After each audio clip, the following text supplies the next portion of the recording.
क्या सरकार उच्च न्यायालय का निर्णय मानकर बिना ट्रिपल टेस्ट के भी चुनाव कराएगी या ट्रिपल टेस्ट कराकर ही चुनाव कराना है तो उच्च न्यायालय से और समय मांगेगी? 16 तारीख की तिथि तक, चूंकि कुछ समय हमारे पास अभी बचा हुआ है, शेष 3 जिलों का अगर ट्रिपल टेस्ट आ जाता है और हम आरक्षण रोस्टर का अनुपालन करते हुए निकाय चुनाव के उन सीटों को आरक्षित करने में कामयाब होते हैं तो निश्चित समय अवधि में हम चुनाव कराएंगे। किसी कारणवश ये परिस्थितियां निर्मित हुई तो हम ऑनरेबल कोर्ट से इस बात का आग्रह करेंगे, प्रार्थना करेंगे कि ओबीसी के प्रतिनिधित्व को देखते हुए कुछ समय सरकार को और दिया जाए, जिससे उन तमाम प्रक्रियाओं को पूरा करके ओबीसी आरक्षण के तहत हम नगर पालिका के नगर निकाय के चुनाव कराएंगे। माननीय मंत्री जी सुदीप जी ने स्पष्ट कहा कि ओबीसी के प्रति गंभीर है। हम लोगों ने इसी राज्य में और इन्हीं की सरकार में देखा है कि मुखिया जिला परिषद के चुनाव में बिना ओबीसी को आरक्षण दिए चुनाव हो गया। माननीय सदस्य सरजू राय की चिंता स्पष्ट है और उनका पूरक भी स्पष्ट है। मंशा साफ होती कि पिछड़ों का आरक्षण मिले तो भारतीय जनता पार्टी नीच सरकार जो 27 को 14 नहीं करती, 14 को 27 करके 9 शेड्यूल में जाकर पिछड़े के अधिकारों को संरक्षित करती। सरकार ने उच्च न्यायालय के सामने कहा है कि हम नगर निकायों का चुनाव 4 महीना के भीतर करा लेंगे। ये 4 महीना की अवधि 16 मई को पूरा हो रही है। 16 मई के पहले 1 महीना घोषणा होगी, उसके पहले तो चुनाव हो पाएगा। उस समय जो रफ्तार दिखाई पड़ रही है सरकार की, ट्रिपल टेस्ट संभव नहीं हो पाएगा तब तक। तो क्या सरकार उच्च न्यायालय का निर्णय मानकर बिना ट्रिपल टेस्ट के भी चुनाव कराएगी या ट्रिपल टेस्ट कराकर ही चुनाव कराना है तो उच्च न्यायालय से और समय मांगेगी, समय सीमा बढ़ाने की मांग करेगी? सरकार यही बता देती। माननीय मंत्री, मान्यवर तो सम्मानित सदस्य के द्वारा आप जवाब देंगे कि आपका? चलिए, ठीक है, कोई बात नहीं। माननीय अध्यक्ष महोदय, माननीय सदस्य चाह रहे हैं कि ट्रिपल टेस्ट 16 मई से पूर्व करा पाएगी कि नहीं सरकार। क्योंकि वरिष्ठ सदस्य को मैं ये बताना चाहता हूं कि ये अवमानना का मामला हुआ, इसलिए कोर्ट ने एफिडेविट करके 16 मई तक का समय लिया, 4 माह, और 21 जिलों का सर्वेक्षण का काम पूर्ण हो चुका है, जिसका प्रतिवेदन भी प्राप्त है और कुछ जिलों का बाकी है। तो इसलिए चूंकि कोर्ट और सरकार का मामला है, अभी 16 मई में थोड़ा समय अभी बाकी है, मई तक वक्त है, इसलिए हम लोग उम्मीद करते हैं कि सरकार इस काम को पूरा कर लेगी। और ठीक। माननीय मंत्री संसदीय कार्य मंत्री, माननीय प्रभारी संसदीय कार्य मंत्री। माननीय सदस्य ने जो आशंका व्यक्त की कि काम बहुत धीमी गति से चल रहा है, उसी पर मैं माननीय सदस्य को अवगत कराना चाहूंगा सदन के माध्यम से कि 24 में से 21 जिलों में हम लोगों ने ट्रिपल टेस्ट सर्वेक्षण का कार्य पूरा कर लिया। 3 जिलों का काम अपेक्षित है और ये बात बिल्कुल सही है कि 16 अप्रैल को माननीय उच्च न्यायालय के द्वारा दी गई अवधि की समाप्ति है। 16 हाँ, तो मैं सिर्फ एक बात कहना चाहता हूं कि माननीय सदस्य ने जो कहा, सरकार कृत संकल्पित है कि ओबीसी को उसका आरक्षण मिले और सरकार न्यायाधीशों का सम्मान भी करती है। यदि ऑनरेबल हाईकोर्ट का कोई न्यायाधीश आता है तो भी सरकार ऑनरेबल हाईकोर्ट से यह गुहार लगाएगी कि चूंकि ओबीसी के वर्गों के राजनीतिक प्रतिनिधित्व का मामला है तो निश्चित रूप से कुछ समयावधि हमें देते हुए ट्रिपल टेस्ट करा के ओबीसी आरक्षण के उपरांत ही नगर निकाय के चुनाव कराने का आदेश दिया जाए। सरजू बाबू अकेले सक्षम है, का सहयोग कर दे रहे हैं। नगर निगम में दोनों हम लोग नगर निगम के क्षेत्र का सक्षम है।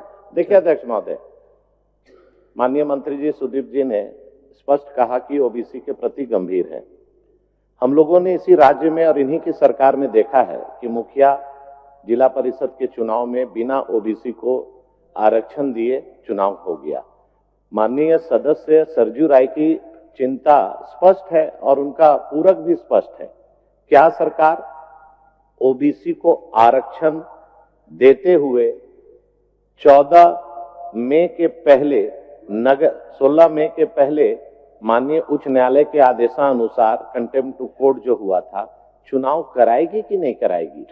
चुनाव आज से हम लोग स्पष्ट नहीं हो पा रहा है अध्यक्ष ठीक है, महोदय। ठीक। नहीं, अब बैठिए ना, बैठिए ना, आपको बोल सरजू बाबू सरजू बाबू को पूछने दीजिए। महोदय, मैंने स्पष्ट रूप से इतना ही जानना चाहा है कि चूंकि कंटेम्प्ट का मामला था, सरकार ने एफिडेविट दिया है, तो अब सरकार के न्यायिक अधिकारी कोई रास्ता बताएंगे इनको।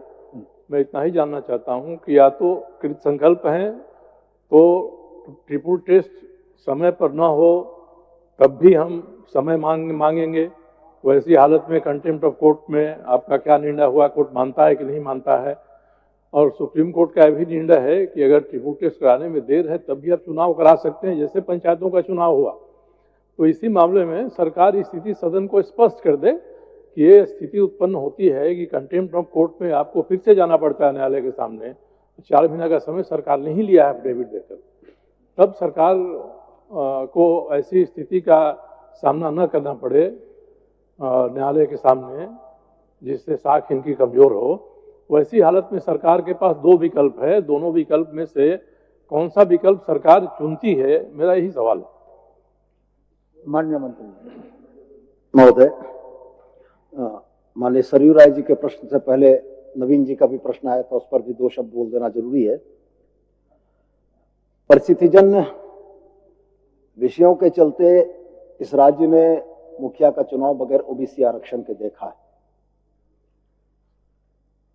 सामान्य तौर पर कहने के लिए बड़ा आसान होता है मान्यवर कि सरकार ने चुनाव करवा दिया।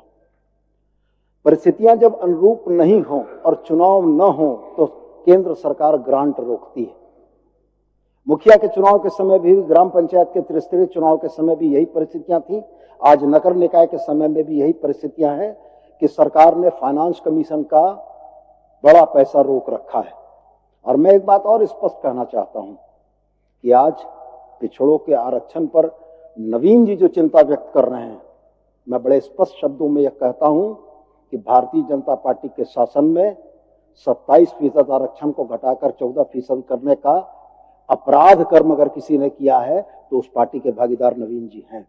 माननीय नेता प्रतिपक्ष बाबूलाल जी उस दिन यह कह रहे थे, मुझको आरक्षण की सीमा समझा रहे थे कि जब एससी और एसटी के आरक्षण के बाद बची हुई आरक्षण की सीमा में पिछड़ों को समायोजित किया गया, तो मैं उनको यह याद दिलाना चाहता था, लेकिन आसन का निर्देश नहीं था। आज संयोग से वो नहीं है, लेकिन मैं ऑन रिकॉर्ड सदन में यह बात कह रहा हूं कि तमिलनाडु 69% आरक्षण अपने लोगों को देता है और उस आरक्षण को शेड्यूल 9 में ले जाकर संरक्षित किया गया है। यदि मंशा साफ होती कि पिछड़ों का आरक्षण मिले तो भारतीय जनता पार्टी नीच सरकार जो 27 को 14 नहीं करती, 14 को 27 करके 9 शेड्यूल में जाकर पिछड़े के अधिकारों को संरक्षित करती। अब माननीय सरयू राय जी के प्रश्न पर मैं आता हूं मान्यवर।